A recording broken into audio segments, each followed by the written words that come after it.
আসসালামু আলাইকুম, welcome to super English care. প্রিয় শিক্ষার্থী এবং সহকর্মীবৃন্দু, আজকে আমি এমন একটা টপিক নিয়ে আলোচনা করব যেটা ষষ্ঠ থেকে দশম শ্রেণীর শিক্ষার্থীদের জন্য প্রয়োজনীয়। আর অবশ্যই টপিকটা ইংরেজি বিষয়ের, যেটা বার্ষিক পরীক্ষার প্রস্তুতির জন্য খুবই কাজে লাগবে। আজকে আমরা মূলত এর আগে থেকে কিন্তু আমরা শিখতেছি নন ফাইনাইট ভার্বস। এর আগে আমি জেরান্ট এবং পার্টিসিপল আলোচনা করেছি। আজকে ইনফিনিটিভ যে রয়েছে সেইটা সম্পর্কে আলোচনা করব। আর ইনফিনিটিভ আমরা কিন্তু মোটামুটি সবাই জানি, তবুও এটার বিস্তারিত ব্যবহার জানা দরকার। এই জায়গায় ইনফিনিটিভের সংজ্ঞা প্রথমে দেওয়া রয়েছে যে ভার্বের বেস ফর্মের পূর্বে টু ব্যবহার করে ইনফিনিটিভ গঠন করা যায়। আমরা এটা সবাই জানি যে ভার্বের পূর্বে, বেস ফর্মের পূর্বে যদি টু ব্যবহার করি তখন সেটাই ইনফিনিটিভ হিসেবে গণ্য করা হয়। ইনফিনিটিভ এ টু কখনো উজ্জ্বল থাকতে পারে, এটা একটা জানা জরুরি। মানে যে সবসময় ভার্বের পূর্বে টু লেখা থাকবে এরকম না, অনেক সময় কি ভার্বের পূর্বে টু উজ্জ্বল থাকতে পারে। যখন টু উজ্জ্বল থাকে তখন তাকে বেয়ার ইনফিনিটিভ বলা হয়, বেয়ার ইনফিনিটিভ বলে। নাম্বার, পার্সন ও টেন্স ভেদে ইনফিনিটিভ এর আকারে কোনো পরিবর্তন হয় না। আমরা জানি নন ফাইনাইট ভার্ব যেগুলো রয়েছে সেগুলা নাম্বার, পার্সন এবং টেন্স যদি পরিবর্তন করা যায় তবুও ওই ভার্বগুলোর আকারে কোনো পরিবর্তন হয় না। অতএব বলা যায় ভার্বের বেস ফর্মের পূর্বে টু বসলে এবং নাম্বার, পার্সন ও টেন্স ভেদে যদি উক্ত টু এর পরে ব্যবহৃত ভার্বের আকারে কোনো পরিবর্তন না হয় তখন তাকে ইনফিনিটিভ বলে। এখন আমরা উদাহরণ দিলে অবশ্যই ভালো করে আরো বোঝা যাবে যে কেমন রয়েছে। এখন আমরা শিখব যে ক্লাসিফিকেশন অফ ইনফিনিটিভ, মানে ইনফিনিটিভের প্রকারভেদ। ইনফিনিটিভ কত প্রকার? আমরা দেখতেছি ইনফিনিটিভ হচ্ছে দুই প্রকার, যদিও এটা হচ্ছে প্রধানত দুই প্রকার, আরো অন্যান্য ইনফিনিটিভ রয়েছে যেগুলা মাইনর, মেজর যে দুই প্রকার রয়েছে সেইটা দেখতেছি আমরা এই জায়গায়। সিম্পল বা কোয়ালিফাই নাউন ইনফিনিটিভ, একটা হচ্ছে সিম্পল অবলিক, মানে সিম্পল অথবা নাউন ইনফিনিটিভ বলতে পারি। নাম্বার টু হচ্ছে জেরান্ডিয়াল বা কোয়ালিফাইং ইনফিনিটিভ। তার মানে এই সিম্পল অথবা নাউন ইনফিনিটিভ নাউনের কাজ করবে এবং জেরান্ডিয়াল বা কোয়ালিফাইং ইনফিনিটিভ নাউন ছাড়া অ্যাডজেক্টিভ এবং অ্যাডভার্বের কাজ করবে। আমরা এই জায়গায় দেখব, যেমন দুটো উদাহরণ দিয়েছি। শি লাইকস টু কুক, মানে সে কি পছন্দ করে? টু কুক, রান্না করতে পছন্দ করে। এই জায়গায় এই যে লাইকস এর পরে কি হয়েছে? টু কুক, তার মানে টু হচ্ছে টু এর পরে ভার্বের বেস ফর্ম রয়েছে, সেই কারণে এটাও ইনফিনিটিভ। আবার she came to see me, মানে সে কেন এসেছে? আমাকে দেখতে এসেছে। এই যে টু সি, এটাও হচ্ছে কি ইনফিনিটিভ। এটা প্রথমটা হচ্ছে নাউন ইনফিনিটিভ এবং পরেরটা হচ্ছে জেরান্ডিয়াল বা কোয়ালিফাইং ইনফিনিটিভ।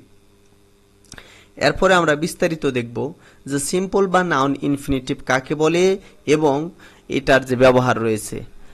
যে ইনফিনিটিভটি নাউন এর কাজ করে তাকে সিম্পল বা নাউন ইনফিনিটিভ বলে। অর্থাৎ মোট কথা, যেহেতু নামই রয়েছে সিম্পল বা নাউন ইনফিনিটিভ, তার মানে যে ইনফিনিটিভটা নাউনের মতো কাজ করবে। নাউন কি কি হিসাবে ব্যবহৃত হয় এটা আমাদের, তাহলে আমরা তো জানি যে এই ইনফিনিটিভটি বাক্যে নাউনের মতো, বাক্যে ভার্বের সাবজেক্ট, অবজেক্ট, প্রেপোজিশনের অবজেক্ট এবং সাবজেক্টের কমপ্লিমেন্ট হিসেবে ব্যবহৃত হয়। তার মানে কি, এই যে নাউন যেরকম একটা বাক্যে ভার্বের সাবজেক্ট হিসেবে ব্যবহৃত হয়, অবজেক্ট হিসেবে ব্যবহৃত হয়, প্রিপোজিশনের অবজেক্ট হিসেবে ব্যবহৃত হয়, সাবজেক্টের কমপ্লিমেন্ট হিসেবে ব্যবহৃত হয়, এই রকম এটাও কি হবে? ভার্বের কমপ্লিমেন্ট অথবা যেটাই হোক, এই রকম নাউনও মানে ইনফিনিটিভটাও এরকম ব্যবহৃত হতে পারে। এখন আমরা উদাহরণ দেখব প্রত্যেকটার। যেমন to tell a lie is a sin, মানে মিথ্যা বলা হচ্ছে কি একটা পাপ। এই জায়গায় সাবজেক্ট হিসাবে কিন্তু ব্যবহৃত হয়েছে। টু টেল এ লাই, এই পুরোটুকু হয়েছে সাবজেক্ট, তার মানে আমরা বুঝলাম যে এটা সাবজেক্টের জায়গায় বসেছে। এরপরে হচ্ছে কি অবজেক্টের জায়গায় দেখব। He decided to leave the job. এখন অবজেক্ট আমরা কি বের করি? যে ভার্বকে কি বা কাকে দ্বারা প্রশ্ন করলে যদি উত্তর পাওয়া যায় সেটা হবে অবজেক্ট। এখানে হি ডিসাইডেড, সে সিদ্ধান্ত নিয়েছে। কি সিদ্ধান্তটা কি নিয়েছে? To leave the job. তার মানে এই যে টু লিভ, মানে কি করেছে? এই চাকরিটা ছাড়ার জন্য সে সিদ্ধান্ত নিয়েছে। এই কারণে এখানে কি হবে? টু লিভ অবজেক্টের কাজ করেছে। এরপরে হচ্ছে কি অবজেক্ট অফ প্রেপোজিশন, মানে প্রেপোজিশনের অবজেক্ট হিসেবে ব্যবহৃত হতে পারে। যেমন she is about to die, মানে সে প্রায় মরমর অবস্থা, প্রায় মারা যায় এই অবস্থা। তার মানে এইখানে এটা ব্যবহৃত হয়েছে কি, যেহেতু এটা এর আগে, মানে আমরা জানি যে প্রেপজিশনের অবজেক্ট বলতে বোঝানো হয়েছে যে যেটা অবজেক্ট হিসেবে আমরা গণ্য করছি তার আগে অবশ্যই একটা প্রেপজিশন থাকবে। যেমন এই জায়গায় অ্যাবাউট হচ্ছে প্রেপজিশন। এর পরে হচ্ছে হি ইজ টু গো দেয়ার, এই জায়গায় কমপ্লিমেন্ট, মানে সে এখানে সে যাচ্ছে, যায়, যেতে হয় অথবা তাকে যেতে হয়। এই জায়গায় যেমন লিঙ্কিং ভার্ব হচ্ছে এই জায়গায় বি ভার্ব হচ্ছে কি ইজ, এরপরে টু গো রয়েছে, তাকে কি সেখানে যেতে হয় অথবা যাওয়া হয়, তার সেখানে যাওয়া হয়। এই ক্ষেত্রে এই যে টু গো হচ্ছে কি ভার্বের কমপ্লিমেন্ট।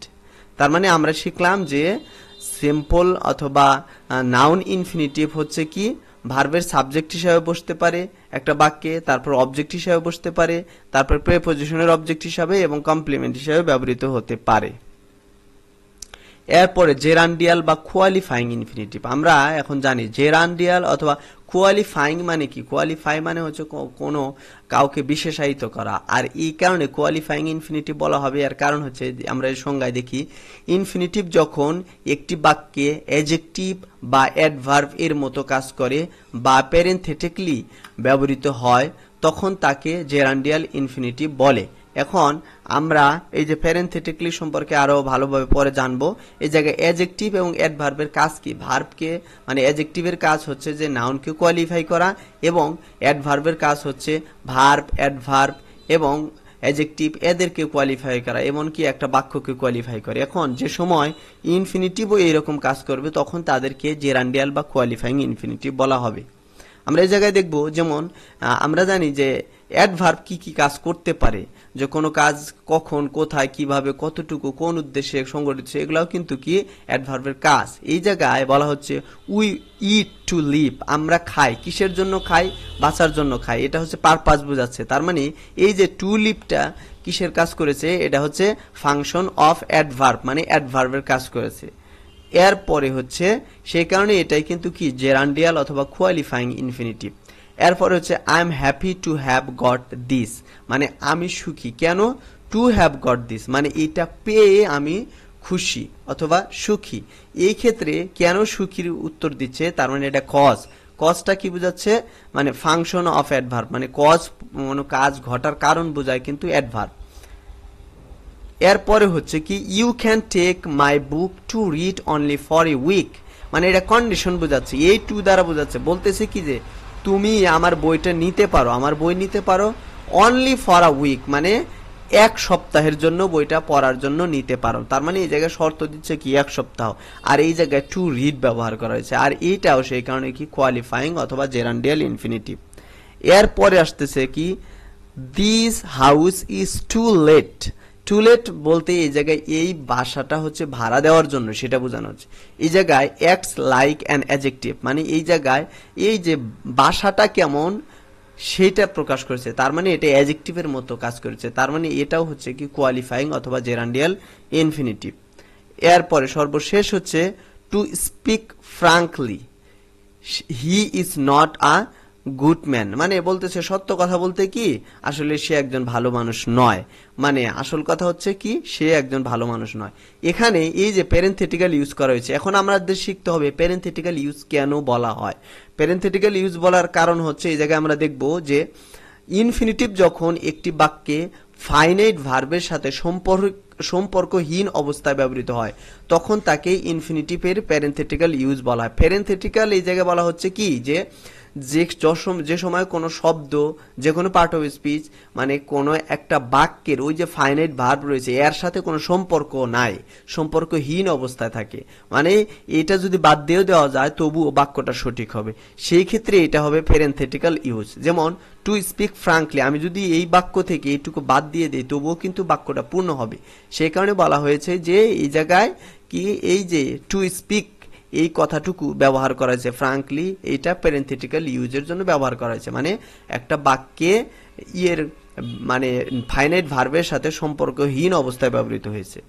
এরপরে আমরা যাব আরো দুই প্রকার ইনফিনিটিভ রয়েছে যেগুলা মাইনর তবু ব্যবহার করা হয়, যেমন পারফেক্ট ইনফিনিটিভ। আমরা জানি তাহলে পারফেক্ট ইনফিনিটিভ কাকে বলা হবে, যেমন to plus have, have perfect মানে হ্যাভ থাকবে, টু প্লাস হ্যাভের পরে V3 হয় প্লাস মানে V3 অথবা কি আমরা বলতে পারি ভার্বের পাস্ট পার্টিসিপল ফর্মকে কি বলা হয় পারফেক্ট ইনফিনিটিভ বলা হয়। এখন পারফেক্ট ইনফিনিটিভ কোন ক্ষেত্রে ব্যবহার করা হয় আমরা একটা ব্যবহার দেখব, কয়েকটা 3 ধরনের ব্যবহার দেওয়া রয়েছে। যেমন আশা ছিল বা ইচ্ছে ছিল কিন্তু কোনো কারণবশত করা হয়নি, এইরকম হয়নি এরূপ বুঝাতে wish, desire, hope, intent, command ইত্যাদি ভার্বের পাস্ট টেন্সের পর পারফেক্ট ইনফিনিটিভ ব্যবহৃত হয়। যেমন এটা বলা হচ্ছে আই উইশড মানে আমার ইচ্ছা ছিল, টু হ্যাভ গন দেয়ার মানে আমার সেখানে ইচ্ছে ছিল কিন্তু কি কোনো কারণবশত সেখানে যাওয়া হয়নি।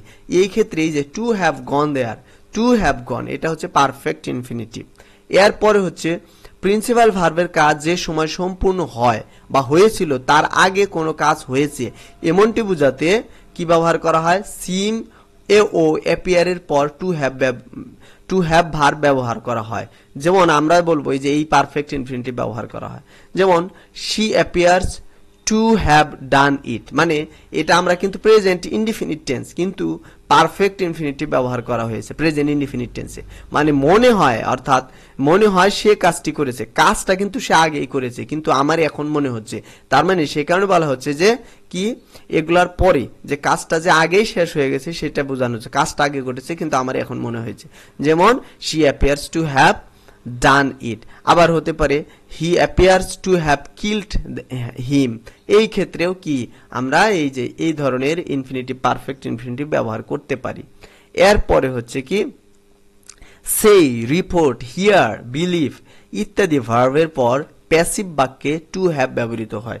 যেমন আমরা দেখব কি দে আর রিপোর্টেড টু হ্যাভ ফট ওয়েল বলা হচ্ছে তাদের সম্পর্কে রিপোর্ট দেওয়া হচ্ছে এরকম যে তারা অনেক ভালো যুদ্ধ করেছে, এই ক্ষেত্রে কিন্তু এই যে এটা কিন্তু প্যাসিভ ভয়েস। যেমন দে আর রিপোর্টেড এইটুকু হচ্ছে প্যাসিভ ফর্ম, সেই কারণে এটা প্যাসিভ ভয়েসের কথা বলা হয়েছে। টু হ্যাভ ফট ওয়েল মানে তারা নিজেরা রিপোর্ট করে না, রিপোর্ট আরেকজনের মাধ্যমে করানো হয়েছে, তাদের সম্পর্কে ভালো রিপোর্ট প্রদান করা হয়েছে। এরপরে আসতেছে বেয়ার ইনফিনিটিভ। এখন বেয়ার ইনফিনিটিভ কাকে বলা হয়? যে ইনফিনিটিভ এর টু উজ্জ থাকে তাকে বেয়ার ইনফিনিটিভ বলা হয়। বেয়ার মানে খালি মানে সারা, তার মানে টু সারা যে ইনফিনিটিভ সেটাই হচ্ছে বেয়ার ইনফিনিটিভ।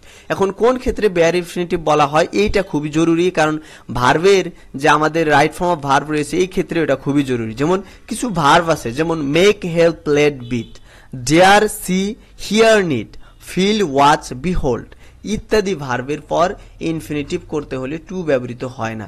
অর্থাৎ এগুলো ভার্বের পরে যদি আরেকটা ভার্ব আসে তাহলে ওই ভার্বের বেস ফর্ম হবে।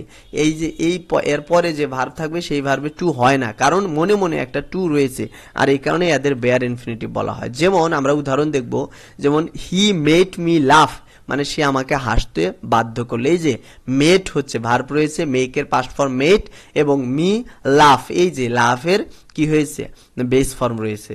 এরপরে হয়েছে মনে মনে, তার মানে হি মেড মি টু লাফ এটা মনে মনে আসে সেই কারণে এটার বেস ফর্ম হয়েছে।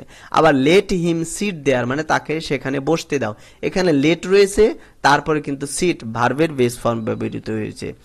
এরপরে হচ্ছে কি we saw him do the work মানে তাকে আমরা দেখলাম কি কাজটি করতে, তার মানে এই যে উই স হিম টু মনে মনে আছে সেখানে হয়েছে we saw him to do the work এর পরিবর্তে শুধু ডু দ্য ওয়ার্ক ব্যবহৃত হয়েছে, কারণ এটা বেয়ার ইনফিনিটিভ। সর্বশেষ যেটা রয়েছে যেমন আই হার্ড হিম, হিয়ার্ড না কিন্তু আই হার্ড হিম অথবা হার ক্রাই মানে তাকে আমরা কাঁদতে শুনলাম, তাকে আমি কাঁদতে শুনলাম। তাহলে এই জায়গায় আমি তাকে কাঁদতে শুনলাম এই ক্ষেত্রেও কিন্তু হার্ড ব্যবহৃত হয়েছে। আই হার্ড হিম অথবা হার টু ক্রাইয়ের পরিবর্তে শুধু ক্রাই ব্যবহৃত হয়েছে, মনে মনে এই জায়গায় টু আছে যেটা উজ্জ রয়েছে।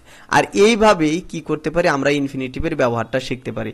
এর পরবর্তীতে ভিডিওতে একদম স্যাম্পল কোশ্চেন সহকারে অথবা কোন জায়গায় ইনফিনিটিভ বসবে এবং কোন জায়গায় পার্টিসিপল বসবে, কোন জায়গায় জেরান্ড বসবে, এটা কয়েকটা নিয়ম সহকারে একটা স্যাম্পল কোশ্চেন উপস্থাপন করব। আশা করি এই ভিডিও দেখে ইনফিনিটিভ সম্পর্কে ধারণা ক্লিয়ার হয়েছে। যদি ভিডিও ভালো লেগে থাকে তাহলে অবশ্যই একটা সুন্দর কমেন্ট করবে এবং আর কোনো কোশ্চেন থাকলে অবশ্যই করবে। আর সব ভিডিও দেখার জন্য অবশ্যই ধন্যবাদ সবাইকে। আসসালামু আলাইকুম।